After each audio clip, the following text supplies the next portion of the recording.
Lahko? Gospod, kako je ta kontejner pristal na vašem dvorišču? Ja, po vodi.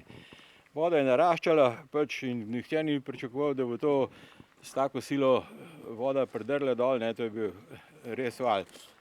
Kar so seveda kontejnerji celo še naloženi, ne, ampak ker je ladijski kontejner pač je narejen, da tudi plava, ne, ga je dvignili in ga je lepo prinesli dol čez Traven kot tistih bal sena, približno iz iste višine, tukajle čez Travnik sem, in ker se je tukaj tok zožil, je pač zaprl eden udaril tukaj gor v to, bom rekel, strešico nad vrati in je seveda zanesel tukajle preko dvorišča,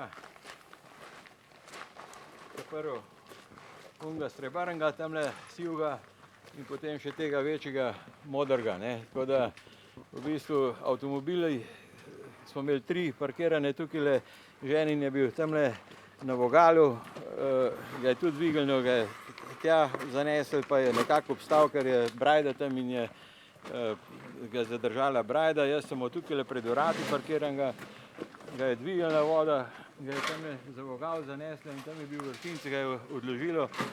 Ja, vsi 3 so plavali v bistvu do šip v vodi in jih je včeraj kupec odpeljal za 100 evrov po kosu, tako. Kje ste bili vi v tem času, ko se je vse to dogajalo? Ja, midva s sinom sva pač reševala tukajle, kar je se rešiti dalo, vsaj neke stvari iz kleti gor, ne, na podest. In je voda medtem tako narasla, v bistvu, da niti z ženo nisva mogla komunicirati več. Jaz sem probal priti čez tale pas, čez vodo, ker je bila voda sicer že malo večkrat nad koleni, samo je tako drlo, da se pač nisem upal enostavno iti čez, ne.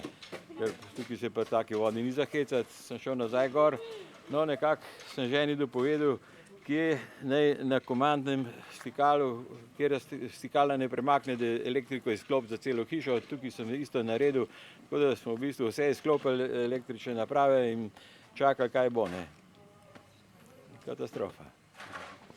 Nam zaupate še ime pa priimek, da se lahko podpišemo? Marjan Urbanija. Odlično.